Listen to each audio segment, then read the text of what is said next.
This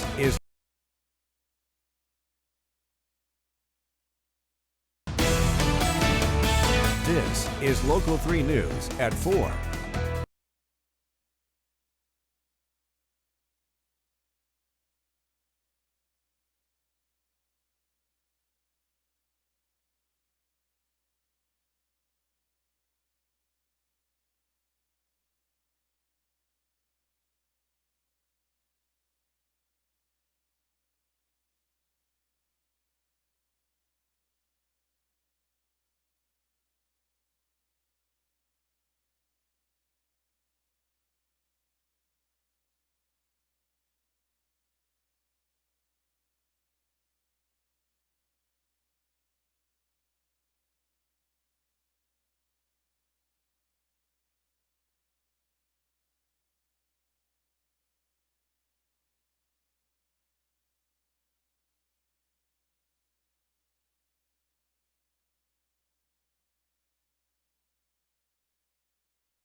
This is Local 3 News at 4. Georgia has the most monkeypox cases in our area. See how North Georgia health officials are working to prevent the spread and get those eligible vaccinated. Plus, Chattanooga Mayor Tim Kelly is set to speak this evening about the migrant buses that have been arriving in the area. And mailers are being sent from Hillsdale College after the president made derogatory remarks about Tennessee teachers. Thank you for joining us for Local 3 News at 4. I'm Latrice Curry. David Carroll will be here at 5. U.S. health officials say there are 442,000 monkeypox vaccine doses for local health departments as of Monday. That's ahead of schedule due to the federal government's new vaccine strategy, which allows providers to give doses that are 1/5 the size of previous doses. An estimated 1.7 million people are eligible for the vaccine. Georgia health officials are officially stepping up efforts when it comes to the monkeypox emergency. The North Georgia Health District is opening up its new vaccine supply. Liam Collins joins us live in the studio to break it down. So, Liam, who exactly can get a test? Yeah, Latrice, so far only people showing symptoms of the virus are recommended to get a test. That's specifically people who have skin lesions, since they have to swap those in order to swap those spots in order to get tests. The state of Georgia has confirmed by far the most cases in our area. There are more cases of monkeypox in Georgia than Tennessee, North Carolina, and Alabama combined. That combined with limited supply of vaccines and testing is why the state is limiting the people who can get a shot. Only people who have an intimate contact with someone who has a confirmed case of the virus can get a vaccine at this point. Also, men who have sexual contact with other men. People who with HIV or who are on HIV prevention medication, are also eligible for the vaccine. North Georgia health officials say it represents a turn in how serious this outbreak has taken. Most of our traffic for vaccine and questions have been from our southern counties in our district. We have a lot of people from Metro Atlanta trying to find vaccine, obviously because they have a lot more cases than we do. Almost 45,000 doses of the monkeypox vaccine have been shipped to Tennessee, Georgia, North Carolina, and Alabama. Georgia received more than half of that shipment from the federal government. Now, there are monkeypox vaccines available in North Georgia and Southeast Tennessee. If you're eligible, you can find a vaccine near you inside the Local 3 News app. Latrice. Thank you so much, Liam, for that report. All right, here's a look at the number of cases in other places in our area. North Carolina has 162 cases. Tennessee has 87, and Alabama is reporting 30 cases. We should know more about the city's response to the migrants who have been arriving in our area on buses. Chattanooga Mayor Tim Kelly will be providing an update this evening. We've been told the buses are coming from Texas and on their way to Washington, D.C., and Chattanooga is just a stopping point. The buses were first seen in the area last week in Dade County and Chattanooga.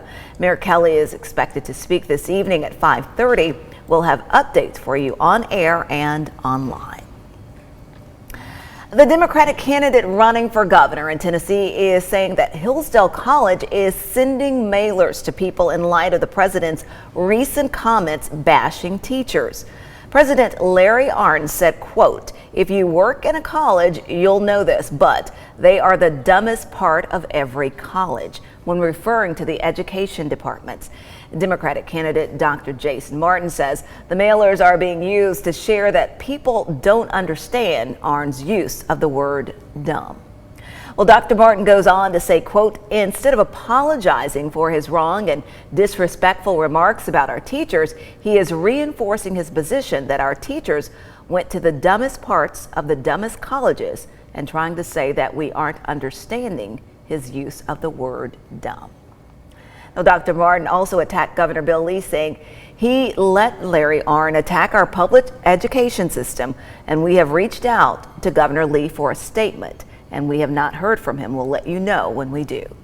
All right, time now to send it over to meteorologist Cedric Haynes here in the Storm Alert Center for a check of our forecast on this Tuesday evening. Hi, Cedric. Hey there, Latrice. I'll tell you what, we had kind of a different day out there. We had those clouds on the increase across the area, and those clouds have led to a couple of sprinkles in some spots, but it's also really helped to keep the temperatures down. Let me show you the latest satellite picture. This is a visible satellite picture. It's taken basically from space looking down on Earth, and you can see here a snapshot of photos showing us this cloud deck that continues to stream down from northwest to southeast. So we are going to stay socked in with the cloud cover as we go throughout the evening, but do note there are some thin spots within this blanket of cloud cover as well. So there are peaks of sunshine here and there. Now, we had a big wall of rain off to our north and west earlier today. If you were watching at noontime, we were talking about how most of that would likely evaporate basically, and that's what we had happen here. We've got that drier air in place here from the north and east, so therefore all that rain basically fizzling out, but at times it could be a couple of sprinkles here, maybe just to the north and east of Athens and Etowah. We may have had a couple of sprinkles coming through.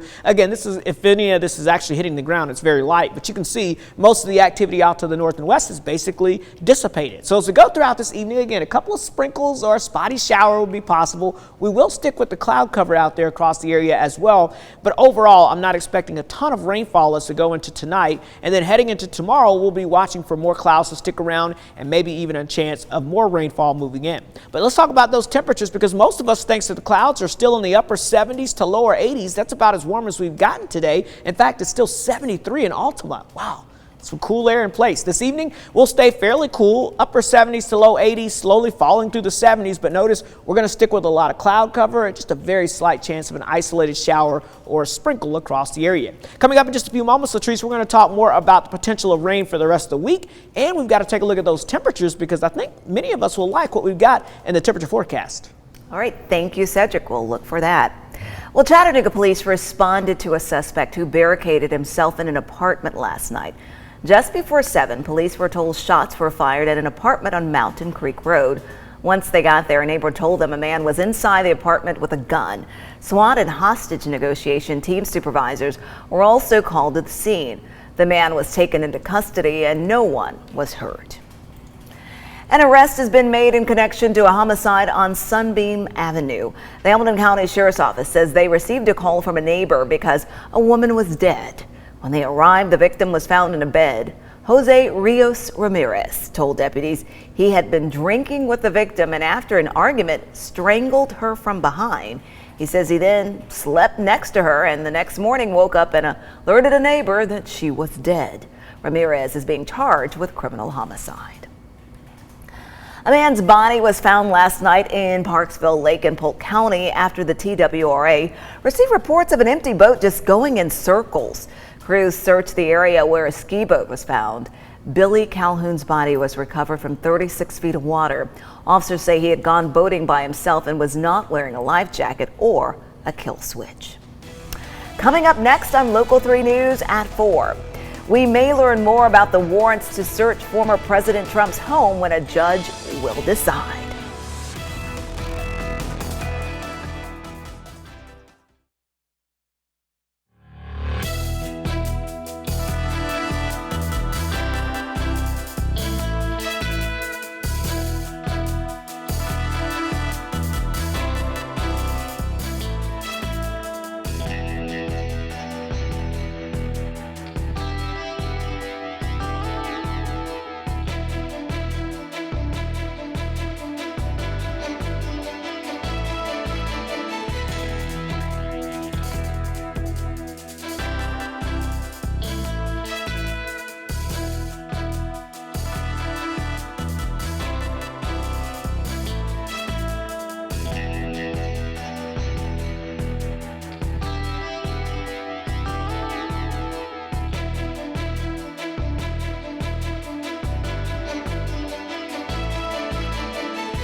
And this is your picture for traffic. I-75 at Bonnie Oaks Drive, and you can see there, of course, we've been telling you about construction. So that construction is still going on in that area, so be prepared for slowdowns. A federal judge is set to hear arguments on unsealing the remaining documents of the search warrant affidavit for former President Donald Trump's Mar-a-Lago estate. The hearing is scheduled for 1 p.m. on Thursday to hear arguments for or against releasing those documents. The Justice Department told the judge that they did not oppose releasing some of the documents related to the warrant, but said they do oppose releasing the search warrant affidavit, which contains the probable cause for the search. At least 6 people were injured overnight in a shooting at a Memphis hospital. Here's the information we have. The Memphis Police Department said the shooting happened at Methodist North Hospital just before 1 a.m. The shooting began in the emergency room parking lot. Methodist Lebanon Healthcare says the 6 people were transported to other area hospitals. There is no suspect at this time, and the cause of the shooting is unknown. A visitor to a Tennessee Department of Corrections facility is now facing murder charges following the overdose of an inmate. The Department of Corrections says Rachel Dollard was seen passing drugs to inmate Joshua Brown as the two exchanged a kiss during a visitation. Brown swallowed a balloon pellet containing half an ounce of methamphetamine. He later died at a hospital. Dollard is charged with second-degree murder and introduction of contraband into a penal facility. Coming up next, a tractor trailer on fire caused a portion of a Charlotte highway to close. How it happened.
Well, lanes of Interstate 77 in Charlotte, North Carolina were shut down this morning after a tractor trailer hauling ground beef caught fire. You see the flames there.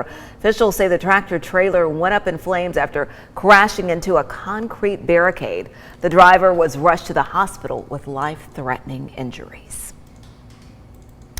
Water crisis. A historic drought is plaguing the West and drying up the Colorado River. Meanwhile, large portions of the U.S. grappling with historic heat and humidity.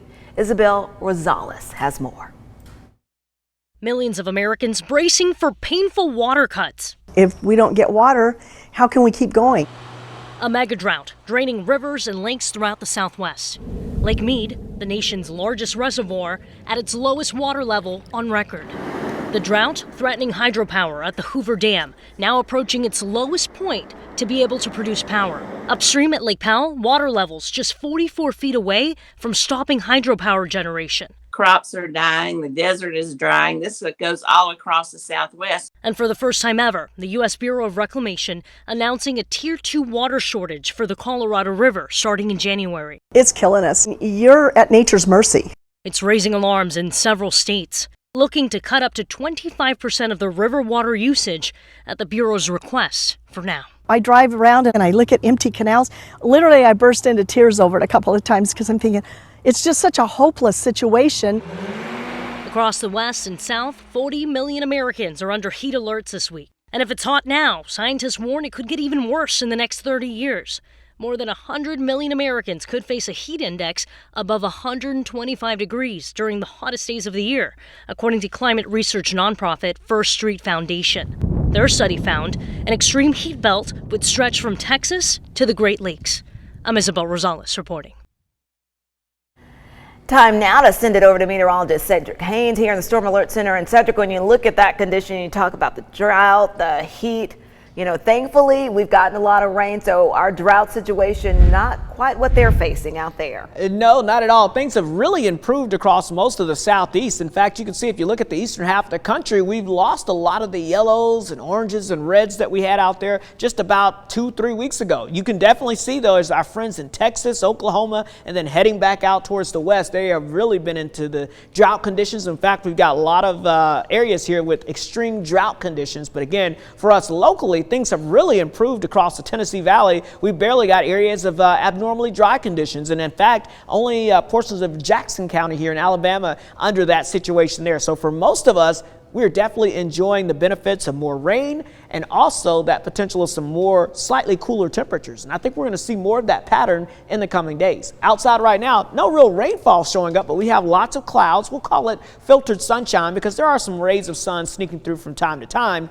82 degrees outside, so the clouds really helping to keep the temperatures down for us today. Dew points in the 60s, but that's a little drier than yesterday. So that's why we're not seeing a lot of rainfall. A lot of that rainfall is evaporating before it actually makes it down to the ground. Here's a look at the satellite picture from space, and you can see this massive cloud deck that continues to kind of stream across the area, but notice it's beginning to break apart a little bit. So again, within that, we're seeing a few peaks of sunshine, but definitely a lot of clouds out there. As far as rainfall goes, as we check out the radar picture, you can see a couple of sprinkles potentially from Athens over towards Murphy. But again, a lot of this is probably not even hitting the ground, and most of the other activity has basically evaporated here in the thin air. And we had a lot of rainfall at noontime just to our north and west, but as expected, that rainfall made its way into that dry wall of air and pretty much dissipated, and that's going to be the story, I think, going into the next few hours here. So as we look at the current setup, that front that moved through yesterday well to our south, what's interesting is on the other side of that front, look at this, some severe thunderstorms from Arkansas down towards Mississippi and southern Alabama. On the northern side of that front, you notice we've got more stable air, drier air, so that big shield of rain that was moving through, again, falling apart, and notice we're not looking at any real heavy rainfall or any type of severe weather or anything like that in our region. So as we look at futurecasts, as we walk you through the rest of this evening, afternoon and evening, of course, we'll have a couple of sprinkles or a spotty shower moving through from time to time. But again, we're not expecting any widespread heavy rainfall or anything like that. Just a couple of splash and dash showers out there for you. As we go into your Wednesday morning, I think we'll start off with some clouds, mainly dry, and then throughout the day on Wednesday, the chance of rainfall will start to increase, especially for areas from Chattanooga and Point south. I think that will be the better chance of rainfall as you go into our Wednesday, especially by the time we get towards your Wednesday afternoon. Here's a big picture view of this. You can see that disturbance off to our west, kind of diving down to our south over to Louisiana, Mississippi. But again, notice we could still see a couple of those scattered showers making their way, especially for the southern half of the viewing area. If you're in the northern half of the area, I think things will be a little drier for you. And then as we go into your Thursday, another chance of afternoon showers and thunderstorms. Friday, Yeah, another chance of afternoon showers and storms. So you can see the active weather pattern continues right into the weekend, with Saturday still featuring a chance of those afternoon scattered showers and storms. So notice the rain chances, put it at about 30% for your Wednesday, up to about a 40% for the rest of the week. But look at this, heading into next week, we're going to bump it up to a 60% chance of rainfall. So the active pattern will continue to increase across the area. The stretch of cooler, if not below average temperatures, will continue for the next 7 days. And believe it or not, beyond. In fact, all the way through most of next month, I think we're going to stick with the below average temperatures. And look at this, the precipitation outlook. We're looking wetter than average all the way through the middle of the month. So it looks like it's going to remain more active and also a little cooler as well. Let me show you what's going on now as we look at your Storm Alert 7-day forecast, and you'll be able to see here that we're going to be talking about, again, some improving conditions in terms of maybe a little bit more sunshine for your Wednesday, but that'll be featuring some rain chances, especially to the south. And then heading into the weekend, we'll have that off and on rain chance with temperatures in the 80s, a little higher chance of rain next week, Latrice. Thank you, Cedric. In consumer news, the McMinn County Sheriff is warning of a jury duty scam. The sheriff says people are getting a call saying they missed jury duty and have to pay a fine or go to jail. This is a scam. Hang up the phone immediately. Riverbend wants to hear your feedback on this year's festival. There were a lot of changes this year, organizers say. They want to know what you thought. There is an online survey you can take. We have the link on our website.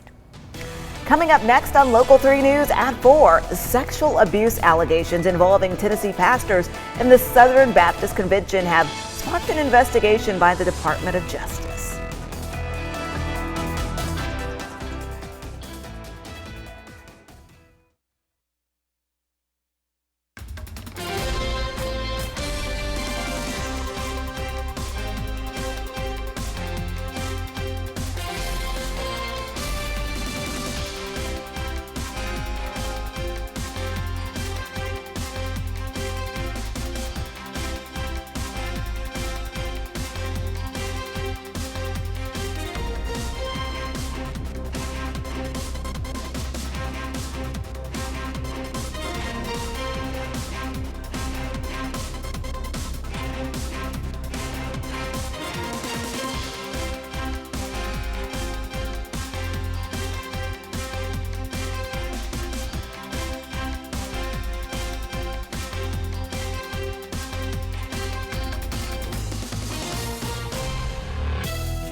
News into the Local 3 newsroom. Chattanooga police say a police pursuit ended in a crash. They say police attempted to stop a vehicle on I-75 northbound, but the driver took off.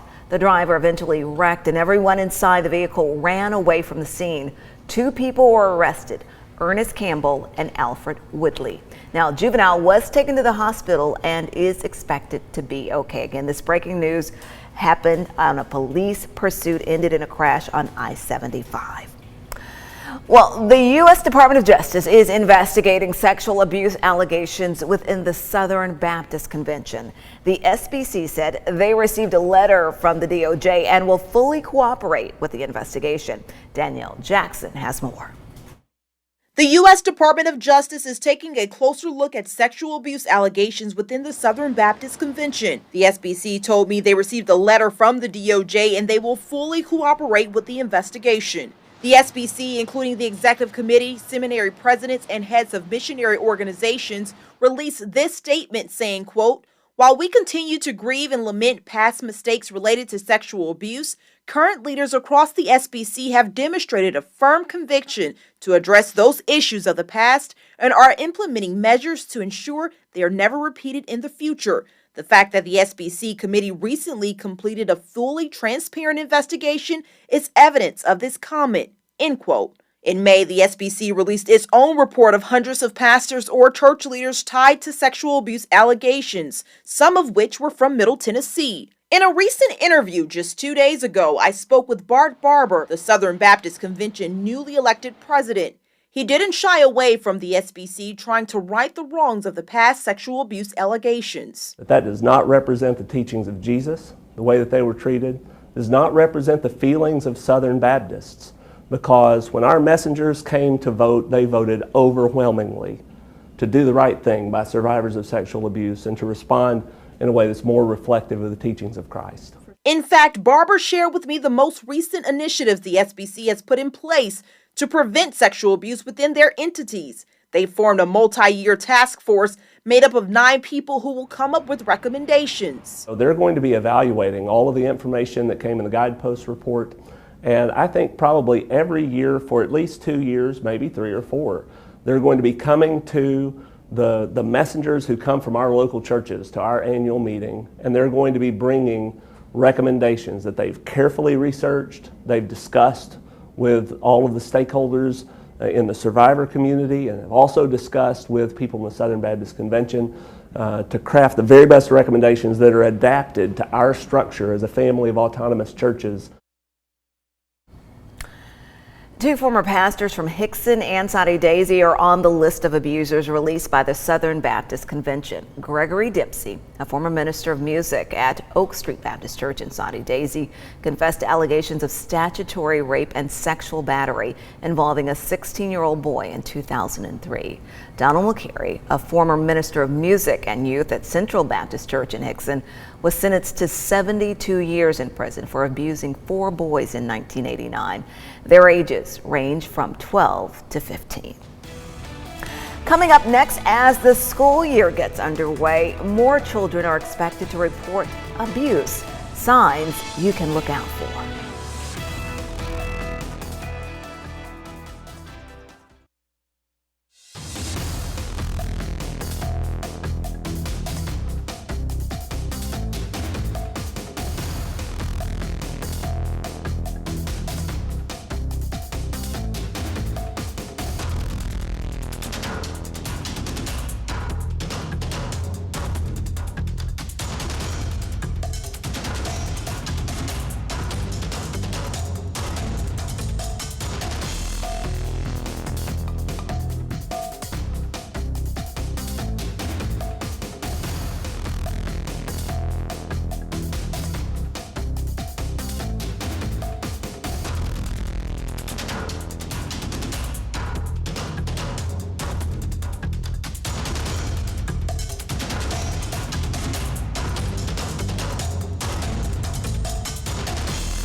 This is Local 3 News at 4. As school bells are ringing, reports of child abuse are increasing, signs you can look for. Plus, Hamilton County schools are looking to add more school safety officers, what they need to make that happen. And the award a local nurse won for her work and friendship with one of her patients. Thank you for joining us for this second half hour of Local 3 News at 4. I'm Latrice Curry. David Carroll will be here at 5. While students are getting settled at school, there is some unsettling news from the Department of Children's Services. They see a jump in child abuse cases during this time of the year. Cornelia Nicholson has details. We have a little over 9,000 children in protective custody, in our custody, and combination of foster homes and facilities. The start of a new school year means a busy time for teachers and the Tennessee Department of Child Services. Dr. Debbie Lowen with the State Department says the school year is typically when they see an uptick in reported child abuse cases. Number one, we have more eyes on kids. When the teacher is seeing the child, the school lunchroom, their friends, maybe even the friends' parents or coaches, when there are more eyes on a child, there's the more possibility of abuse being recognized. Dr. Lowen says if a child was abused over the summer and did not see many people, they may confide in a familiar teacher or counselor when they return to school. When school is in session, we do see an uptick in cases being reported by school personnel, whether it's the teacher or a lot of schools have a primary reporter who does the reporting. She said signs of abuse can range from bruises in unusual places like the cheeks and ears to a change in a child's behavior. A child who last year was just doing great and this year is withdrawn, isolating themselves. A child wearing clothes that don't match the weather or a child who isn't growing can also indicate to teachers that there's abuse happening at home. The school personnel can just talk to the child and say, "You doing okay? How's everything going?" Dr. Lowen says teachers who suspect abuse must report it immediately. People should not wait until they're sure it's abuse. We don't want lay people, even school teachers, doing their own investigation. In Tennessee, everyone is a mandated reporter. So if you believe there is a case of child abuse, you can call the DCS hotline at 877-237-004 or fill out a report on the Tennessee DCS website. And you can remain anonymous. In Chattanooga, Cornelia Nicholson, Local 3 News. Hamilton County schools may be getting more money to ensure there are enough school safety officers. During the board's agenda session on Monday, Superintendent Dr. Justin Robertson says the Hamilton County Sheriff's Office will present a resolution to the County Commission to transfer funds to the district. This will help keep an SSO in every school. We may just decide to hire more than we need so that we've got overlap in some of our larger schools, and then that way when people take vacation, sick days, that we've got coverage. But that is something we've got to think about moving forward, is it's not a set amount going in perpetuity, that it's year to year. This proposal will be presented to the County Commission tomorrow. We'll keep you updated. Other school systems in our area are increasing their safety measures. Catoosa County is also working to have an SRO in every school. Dalton Public Schools will be getting an extra $52 million for school renovations and improving safety measures. Now schools across the district have doors that only unlock from the inside, and every staff member has a button on their badge that immediately calls for emergency assistance. Time now to send it over to meteorologist Cedric Haynes in the Storm Alert Center for a check of our forecast. Cedric. Well, good afternoon, Latrice. Yeah, we're dealing with a lot of cloud cover out there across the area today, and every now and then you may see a drop of rain or two landing on your windshield, but for the most part, it's just mainly some clouds. You can see that here on the satellite picture, of a solid deck of cloud cover that was moving our way. Now notice it's beginning to break apart a little bit over the plateau. I think we'll see more of that as we progress into the evening hours. As far as any rain chances go, as we look at the radar, you can see fairly quiet, but every now and then you see a blip of green come across the screen. Now, most of this is evaporating before it hits the ground. around, but I can't rule out a sprinkle or a very isolated shower. Right now, an area to watch would be just to the north and east of Athens and Etowah. We've had a couple of sprinkles here, and now moving towards the Tennessee-North Carolina line, and then as you head down to northeast Alabama, they've had a couple of blips of green showing up on the map. Now, as we go throughout the next hour or two, we'll see that trend continuing with this northeasterly flow. Again, not talking a lot of rainfall, just a very slim chance of seeing an isolated spotty shower or two, and that'll persist through about 9-10 o'clock this evening. And then after that, I definitely think we'll start to dry those things out across the area, and we'll just be dealing with some of those clouds, but the clouds will begin to break apart too. So temperatures, thanks to the clouds, only in the upper 70s to lower 80s, so a fairly cool day all across the Tennessee Valley. Temperatures really not budging much, and these are way below normal for this time of the year. As we go throughout the rest of your evening, again, we should hover about around 80 degrees or so, falling into the 70s throughout late this evening. Only a 20% chance, again, of a spotty shower or sprinkle out there. Overnight low temperatures tonight, well, they'll drop down into the 60s. So overall, a fairly mild and comfortable night out there with a few extra clouds. Again, any rain chances will kind of fade out early on. And then tomorrow, we're looking at a better chance of rain moving back into the forecast, especially for areas south of Chattanooga. We'll take a closer look at that and talk about the rain chances for the rest of the week. That's coming up in just a few moments. Latrice. Thank you, Cedric. An Erlanger nurse recently won one of the most prestigious awards a nurse can win while being a healthcare hero. Local 3's Dallas Payton has the story for us. Erlanger's oncology nurse, Sherry Kendall, won the Daisy Award for the lifelong relationship she built with Amber Blair and her family while Amber went through chemotherapy. The award is a national award that celebrates nurses who define patient and family-centered care. Back in 2014, Amber Blair was a senior in high school when she was diagnosed with glioblastoma. After a year of taking a prescription for chemotherapy, she started receiving treatment at Erlanger. That's when the bond of Blair and Kendall sparked. Me and her just became really good friends. We would talk on the phone. They would call me on Sundays, you know, any problems that they had. And it was just always a delight. For when she came to chemo, I would always just aggravate her and keep her cheerful because, you know, she did have a really bad disease. That bond continued until Blair was laid to rest in 2017. Before Blair's passing, Kendall even took it upon herself to visit Blair during hospice care and even attended the funeral. Later this evening, hear from Blair's mother about the recognition Kendall got. For Local 3 News, I'm Dallas Payton. Well, coming up next, construction is leading to traffic delays. We've been telling you about that. Lanes have been closed on I-75 for 2 weeks now. When you can expect them to reopen. Plus, as grocery prices rise, some experts say it may be cheaper for you to eat out.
Hey, take a look at your traffic. I-24 at Germantown Road. It is heavy now. We know that, especially as you go westbound, that traffic starts to really pick up there. And of course, we've seen throughout some of the other areas as well. Well, lane closings on I-75 near Ottawa have been going on for about 2 weeks now. The lanes are expected to reopen at the beginning of September. TDOT says there have been a few minor issues that slow the contractor down slightly. Later this week, the contractor is expected to switch traffic to the 2 lanes inside. Now on I-75 North, the project is expected to be complete by November 15th.